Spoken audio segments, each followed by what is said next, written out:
Well, with me in the studio, Yaki Dayan, former Israeli consul in Los Angeles, and joining us, Jonathan Schanzer. He's the Senior Vice President for Research at the Foundation for the Defense of Democracy. It's great to see you. Thanks for joining us. So the US clearly wants to contain the conflict. It doesn't want it to go regional. Isn't it a little bit late for that? It is, and I think the longer that the U.S.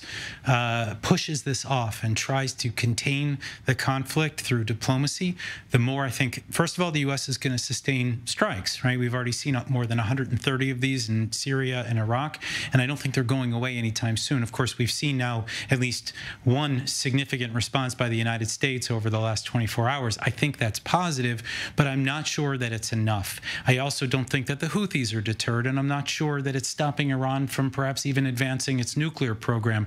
There is a sense, I think, across the Iranian axis that the U.S. is not serious, that it would like things to just wrap up quickly and neatly and cleanly and then go home. And of course, we know that's not exactly the flavor here in the region. Yeah, right. Yaki Dayan, do you agree with that? I mean, the US very showed strong of support early on. They sent 2 aircraft carriers to the region. One of them's gone back. They don't want this to turn into a regional conflict. Absolutely. One of the main problems is that they're playing defense. And as you know, even in basketball, you cannot win a game only by playing defense.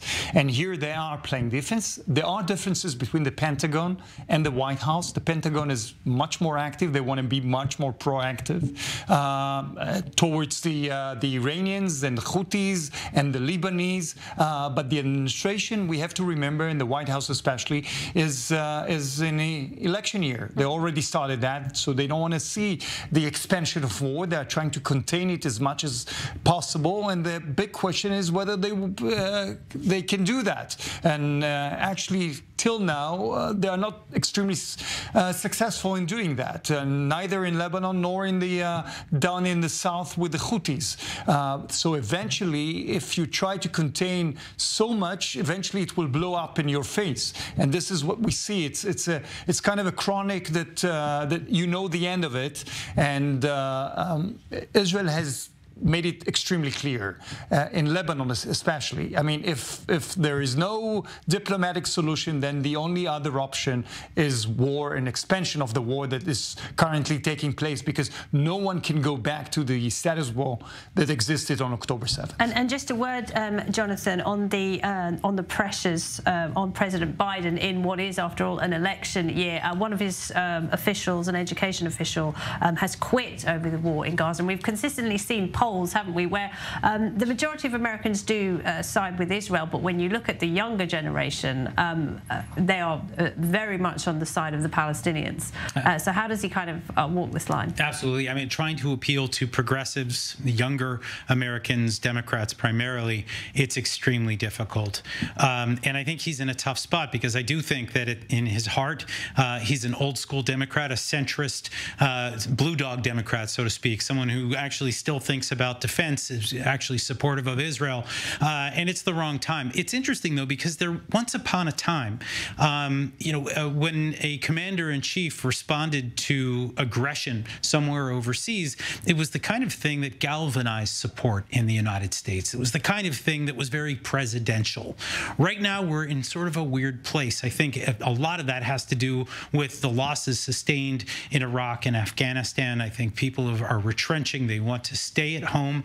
The problem here is, of course, that the enemy gets a vote, and Iran continues to provoke the United States. We like to keep things clean and simple and neat and calm, and that is just, unfortunately, I think, not what Iran is willing to allow for right now. And I do think that at some point the president may be forced to explain why it is necessary to respond. If he does that well, if he can do that in a clear way and declare America's intentions, not to say that he knows the end game, but to at least say this is what we need to do right now because this cannot continue. If he does it well, he can still actually make that march toward November and still get a win out of it. But he's going to have to take the initiative here. He's not done it yet. He's been sort of hoping that things get more quiet over time.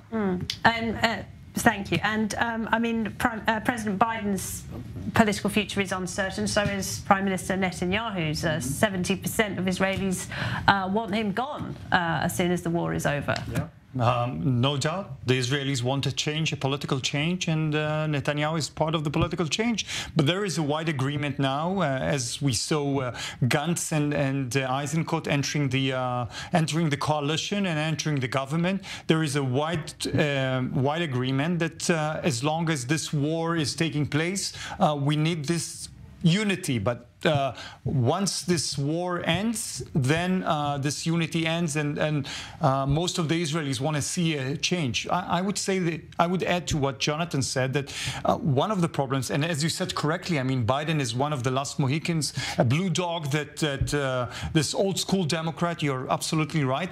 One of the problems today in Washington, D.C., that the political center is disappearing. I mean, the right is moving much more towards the right, the left is moving towards the left, and the center is disappearing. No more blue dogs and the Democrats. So it's increasingly isolationist. Exactly. So when you add to that the left that doesn't want to see this war, the international pressure that is being put on Biden, then you see the lack of activity by Biden. But at the end of the day, I think that, and I agree with Jonathan, if we don't see the Americans here moving from defense to offense, then the war or the expansion of war is imminent. I would just say on that point, and polls did show, though, didn't they, in the US, that Americans did not like to see that shambolic withdrawal from Afghanistan. That kind of hurt the US sense of confidence on the world stage. And also, you know, what is the big holy grail in terms of foreign policy? It's getting some kind of peace deal between Israel and the Palestinians. Do you think Biden is committed to that? He wants that perhaps to be his legacy? I think he does, and that's why we're all talking about the day after right now. They're talking about it here in Tel Aviv and Jerusalem. They're talking about it in Washington and elsewhere around the world. This idea that somehow you can take this messy war in Gaza, turn it into, you know, a win somehow, turn Gaza into Singapore, and then connect Singapore to the West Bank, transform the West Bank, create some kind of new governance system. I mean, these are the sorts of fantastical ideas that are coming out of halls of power around the world right now. Biden would love to do it. It will not be easy. And really, actually, what I think is so hard for folks in Washington to understand right now is that if you actually want to try to get there, then you need to give the Israelis all the time and space they need for an absolute victory, where there is no question at all who won this war and who lost. That's when you can start to rebuild. And I don't know if that is truly understood in the White House right now, that those two things are connected. Because that wasn't the situation in Afghanistan, of course. Correct. You know, I mean, those dreams about the two-state solution currently reminds me of the year 2011 when I served in the United States then, and the Americans were speaking with excitement about the democracy that is prevailing in the Arab streets with the Arab Spring and all of that, and everything shutters in front of their eyes. So you have to be extremely pragmatist when you speak about the Middle East, and speaking now currently about a two-state solution, this is so far-fetched. I think that you have to have so many benchmarks and so many elements that will lead you towards this vision, that if you don't set those benchmarks, and if America is not being much more aggressive towards the Iranians, then it would never be achieved. I mean, arguably one of the biggest foreign policy achievements for the US in this part of the world was the Abraham Accords. We heard from the UAE tonight saying, you know, despite the tensions, they intend to continue their relationship with Israel. The US Senator Lindsey Graham, he's been meeting with Prime Minister Netanyahu. He says Israel has a window until June to hammer out a deal with Saudi Arabia. That would be a huge game changer, wouldn't it, if we saw that happen this year? It would be, and I think, look, having been to Saudi Arabia several times, having talked to folks there, I can tell you that they're impressed with Israel. They're impressed with Israel's strength, with Israel's ingenuity, with its high-tech abilities, with what it's done with very little, turning it into a lot. But I do think that there's a challenge right now. Israel needs needs to, on the one hand, demonstrate that strength in Gaza. On the other hand, Israel needs to make sure that you don't see collateral damage, that they don't look too strong. So Israel's being asked to walk this really interesting tightrope right now, and then to turn around and hopefully maybe even go to the Saudis and say, we'd like you to take part in the reconstruction of Gaza, along with the Emiratis and perhaps the United States and the Europeans. This is not an easy thing. These are some serious high-wire acts that the Israelis are going to have to try to pull off. The Saudis are holding a lot of cards right now. The real question in my mind is whether they are going to be willing to be flexible as it relates to some of the demands that they had about uranium enrichment and nuclear capabilities and things like that. I don't think they're going to get a NATO-type defense agreement with the United States either. So they have a lot of things that they've put on the table that they may not get at the end of the day, but I do think that the interest is still there, and that is so important right now.